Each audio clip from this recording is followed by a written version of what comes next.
How's it going, everybody? Jump Skills here. Season 4 comes out August 2nd.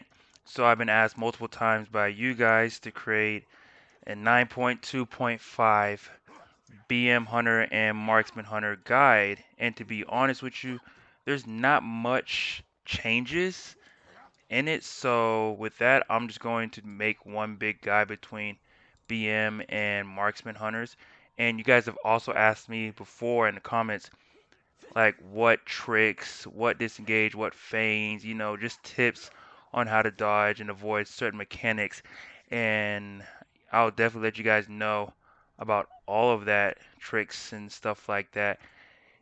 I'll let you guys know about other things as well, including conduits, legendaries, and stuff like that. There's not much changes in season 4. All the resources really going into Dragonflight, and I don't think there's gonna be much tuning for season 4. Just new couple dungeons, new affix, and blast from the past and stuff like that, raids and stuff like that. So yeah, I'll let you guys know in this video down below. Please, if you guys enjoyed the video, make sure to like and subscribe. Follow me on Twitch and my Discord. Everything's down below in the description, and we'll get on with the video right now. So moving forward, Nightface still the best covenant. Dreamweaver is still the best for Beastmaster Hunter. So starting from the top is the same as my hunter that I play with right now, BM. So as you can see, Resilience of the Hunter is still the best Endurance Conduit. Then you got one with the Beast Potency. Then you go far left, and you want to get this. You want to get this potency here for Wild Spirits. Must have, okay? And then you scroll down here, Condensed Anima. It helps since hunters are just very fragile. This helps with damage taken concerns, okay?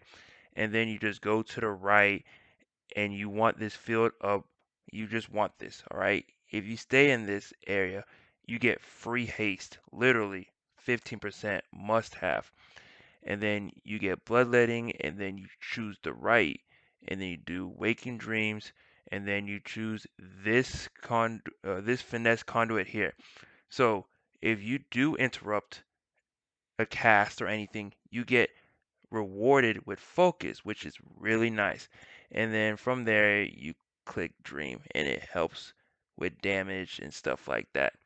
So it's really nice. Dreamweaver is definitely the way to go for Beastmaster Hunter. This is the only choice that we get if you want to do good to decent amount of damage. The second best cov will probably be Kyrian or Venthyr, depends on who you're asking. And then the last is clearly Necrolords. Now, when it comes to talents, this is my Mythic Plus talent, okay? This is my M Plus talent from top to bottom. I think this is the best M Plus build for Beastmaster Hunters, especially how low damage that we do. This is the best. I don't advise people to take Killer Cobra in an M Plus at all. I would honestly just keep Aspect of the Beast with all the ads that we have to go through for Mythic Plus. I think Aspect of the Beast is the way to go.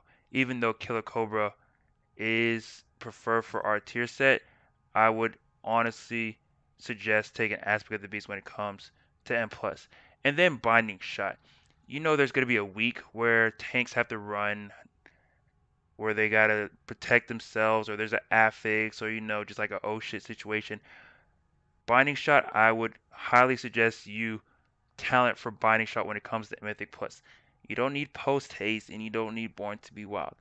Sometimes I am talented for post haste because I can't come from a raid and I go straight into Mythic Plus, but it's preferred for tanks and for their kiting and for the group to have Binding Shot. It helps a lot. So now, when it comes to rating, this is the rating build. There's a couple changes that you want to make. Post haste is definitely the way to go because I mean it would be rare that you need Binding Shot when it comes to rating, and Killer Cobra syncs really well with our tier sets. So this is the rating build, talent tree, whatever you want to call it. This is the way to go when it comes to rating. Nothing really changes. There's like a couple bosses in rating that you will take Aspect of the Beast, especially when it's like a AoE cleave situation. But all in all, you're still gonna want to take Killer Cobra. Now, when it comes to legendaries, there's not much of a difference. When it comes to legendaries, you still want to use Rallicar. Rallicar for your feet is definitely the best and prefer, so it doesn't interfere with your tier sets if you do decide to move it. And the second legendary for Unity for your quote unquote Covenant legendary, you could have it on your belt. It's preferred to have it on your helm or your chest. I keep it on my belt for a couple reasons, but I just prefer it on my belt. One of the reasons as well is I can't get a damn belt to save my life to replace this damn Unity thing, to be honest with you. I've had no luck getting a new belt at 278. Very frustrating. Is what it is though. But yeah, these are the two you want: Unity for your helm or your chest, and then you most definitely want Rallicar on your feet so it doesn't interfere with any of your tier sets. Now, people have asked me multiple times, what pets do I run in any scenario, Mythic Plus or rating? So now, the pets that I run for most situations, I run a Spirit Beast. A Tenacity Spirit Beast pet gives you 5% health because hunters, we die. We're just fragile. We cannot take damage at all. And survival of the fittest. And also, they do provide you with a small healing that you have to manually macro that I can also give out to you guys. But a Spirit Beast is the way to go. But if you do not have a lust and your M plus, then it's preferred that you do bring a ferocity pet. That means cats, just regular pets. Ferocity has rage and they have leech, which is good, but it's preferred that in raiding situation, you're rarely going to be the person with lust. If you are, that's kind of concerning, not gonna lie, because shamans can lust, mages can lust, and they provide mage buffs. And I mean that would be really kind of important for your your raid group, I would think, you know. So I'll be very shocked don't have a mage. But Mythic Plus, there are scenarios where you don't have a lust, then you should bring one just in case. So it would be a regular cat, you know, any ferocity pets. I can't just list them off the top of my head, but those are the pets. I would prefer you in most content though to get a Spirit Beast. It helps a lot. They provide you with 5% health and a 3-minute cooldown that reduces your damage taken. It helps a lot to have a Spirit Beast. But it's not easy to find a Spirit Beast. You're gonna have to go to Wowhead to find these Spirit Beasts because it's really hard. It took me, I can't tell you, it took me like at least almost 2 days to get this pet here. Just this pet alone took me like at least 2 days just to find it and to tame it. And there's other hunters out there that are looking for this type of pets, trying to tame it. So you're just on notice that Spirit Beasts are not easy to find. So folks have asked me, how do you do so much damage? Why do you do so much damage? Problem number one, what I've catch hunters do and they should not be doing is using Aspect of the Wild and their wild spirits on packs that are already halfway dead. If you're going to use your cooldowns, especially your 2-minute cooldowns, you have to use it on a fresh set of pack. By time you use Aspect of the Wild and your wild spirits on a pack that's already halfway dead, you're probably low on the damage sheet, probably mid to third place. I'm telling you for a fact that it's better to hold on to your 2-minute cooldowns and burst fresh adds, and that's when you'll see your damage increase. There's no point using Aspect of the Wild and Wild Spirits on a pack that is already halfway dead. It makes no sense in doing that. Please, I'm asking you guys, you cannot use Aspect of the Wild and Wild Spirits on packs that was already halfway dead or close to death, because you're not going to get the full maximum ability of both of your 2-minute cooldowns. If you use them with a pack that's already halfway dead or close to death, that's not boss related, then you screwed yourself over in damage for at least 2 minutes, and your damage overall is gonna it's not slightly decrease every time. I'm trying to tell you guys, this is the best way to see your damage increase. Save your 2-minute cooldowns, your Aspect of the Wild, and your Wild Spirits on packs that are full health and ready to be pulled. Do not use it on half dead to damn near dead ads. If it's boss related, then go crazy. But for ads, not half dead to dead packs. Only use your 2 minutes on packs that are 100% to 90% fresh pack ready to go. So for the seasonal affix for season 4 is obviously called Shrouded.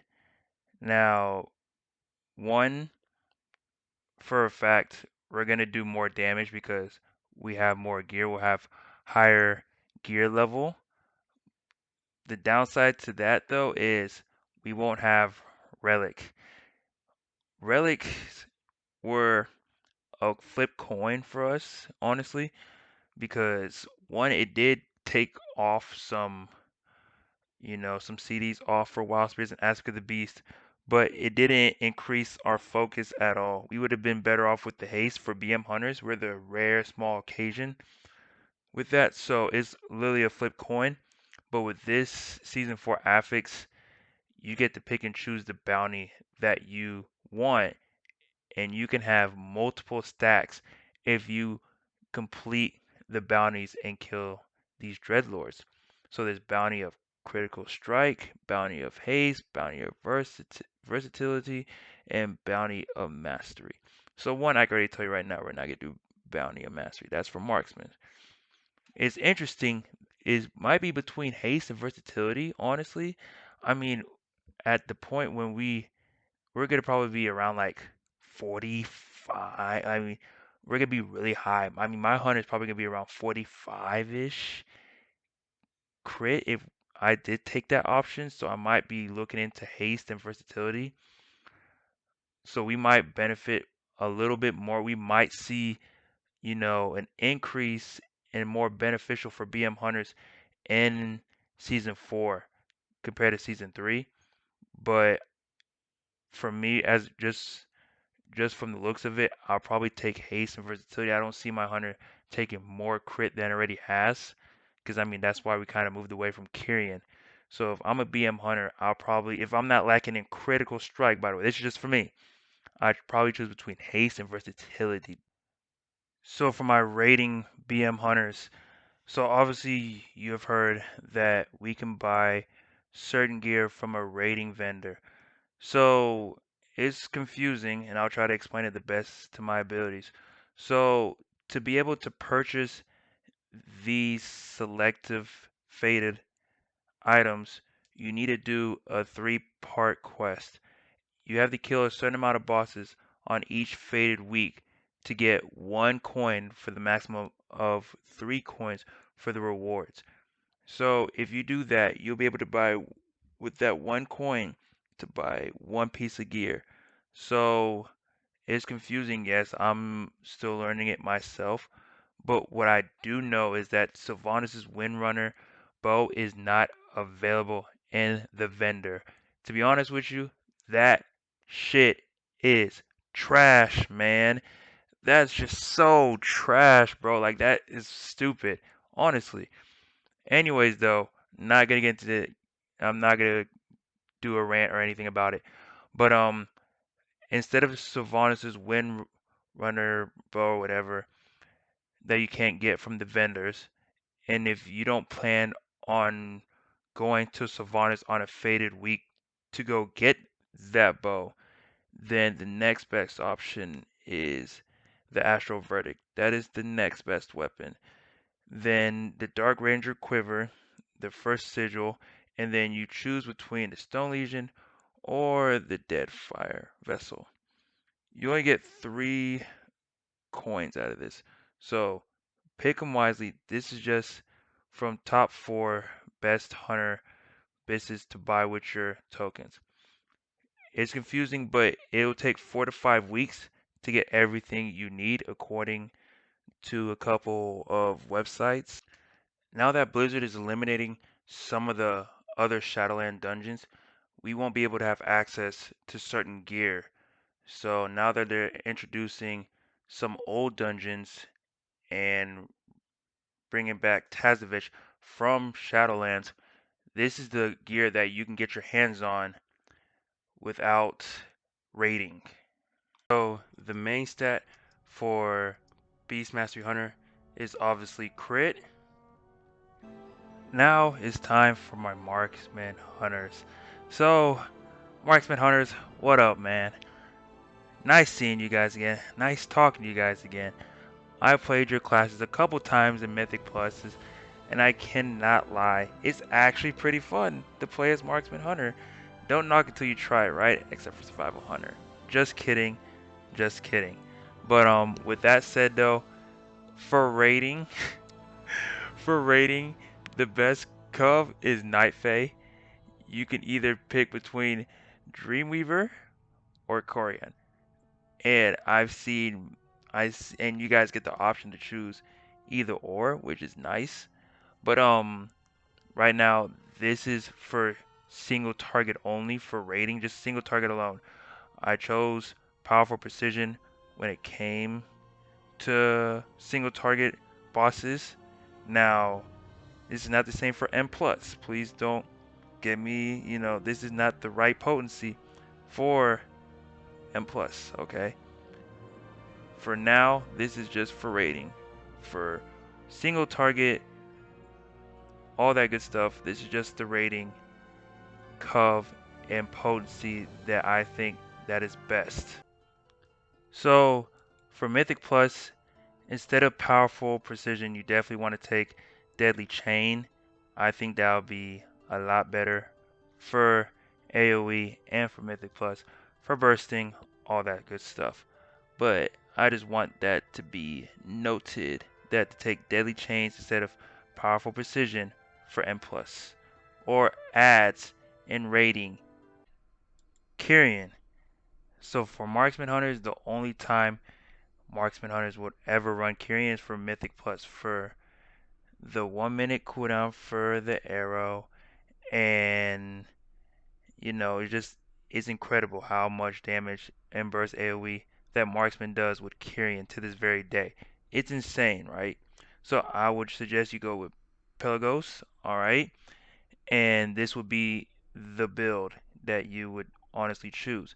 Now, you're definitely going to want to keep Deadly Chains and the Mark in this build, but it's all about preference, right? You can switch Sharpshooter's Focus for Powerful Precision, or it's honestly preference.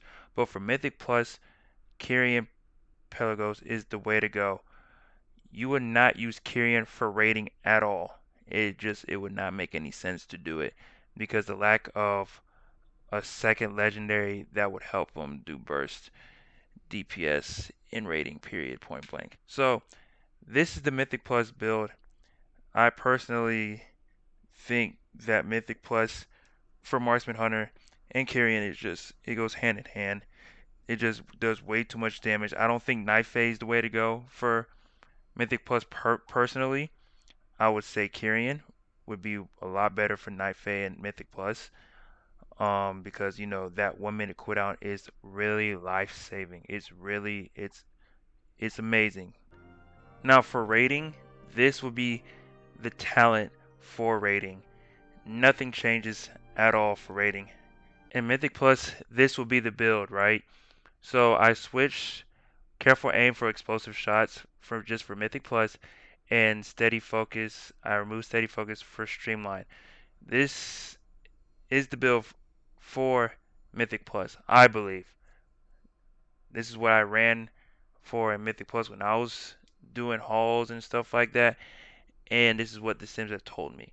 So not everyone's Sims will be the same. It's all about preference in some cases, but in most cases, this will be the talent heading into season 4. The best legendary going in is still Seekers of Unblinking Visual. Once we got our tier sets from season 3, it was game over. Nothing has changed going from season 3 going to season 4. If you have your tier sets, this is the best legendary going forward for marksman hunters. Unlike your BM hunter counterparts, I really don't have to go on a huge rant on how to do much DPS and Mythic Plus and rating because you guys have so many options and it's you literally click a few buttons. Like you can literally spam a few buttons and then you're top of the meters. And Mythic Plus and rating. So right now, Sylvanas' Windrunner bow is not available in the SOD rating vendor. I've mentioned this in the BM Hunter guide, and I'm gonna mention it now. It's BS how every other item, including weapons, is available in the weapon vendor, rating vendor, or whatever. But Sylvanas' Windrunner bow is not available. So if you do not go to Sylvanas on a fated week to fight her for the bow, then you're out of luck. Like you pretty much get one shot at it at a mythic difficulty, heroic difficulty, or normal difficulty on a fated week. I don't get why they're doing this, but it makes no sense at all. Like it's kind of frustrating. So if you do not go, if you do not fight Sylvanas' Windrunner for that weapon, then there's other weapons out there available for you. Like the Tazavesh weapon is probably on the top of my head is probably the second best one for marksman hunters. Obviously down below you guys not see the two trinkets. First Sigil and Fusion Amplifier. Definitely the best two trinkets for marksman hunters as of right now. Now, if you're a marksman hunter that is not raid, here is the best for M plus that you can attain in terms of gear. So this is just if you don't raid or you're not having any luck getting gear from raid, this is the Mythic plus gear that you can chase after. But it's best that you sim, but for now, this is the list. And the main stat for marksman hunters is mastery. So I mentioned this in the video earlier for the Beast Mastery Hunters. There's a new affix in Season 4 called Shrouded. So a cartel is going to be waiting for you at the beginning of the dungeon. He's going to offer you a 4 bounty DPS power up. One is for crit, haste, versatility, mastery. One of these 4 will be rewarded to you if you take down a Dreadlord throughout the dungeon. Now, depending on how many Dreadlords you take down, depends on your tank and your group. So if you take down multiple, you get to choose between the 4. I have a feeling that Marksman Hunter is probably going to take Mastery. Real quick, I'm going to give you guys some hunter tips on how to avoid mechanics. So obviously in this film right here, you can feign death, necrotic wake last boss. So obviously he's gonna cast Dark Exile. So to avoid that mechanic, after the storm is over, you feign death immediately, and then you won't get set down. And it works every time if you do it correctly and the timing's perfect. And now here on Streets, you can turtle this interrogation when the first boss is targeting you and the shield and the interrogating will disappear. And then later on, if he interrogates you again, you can feign it and then it will just go on to somebody else so you don't have to deal with that mechanic.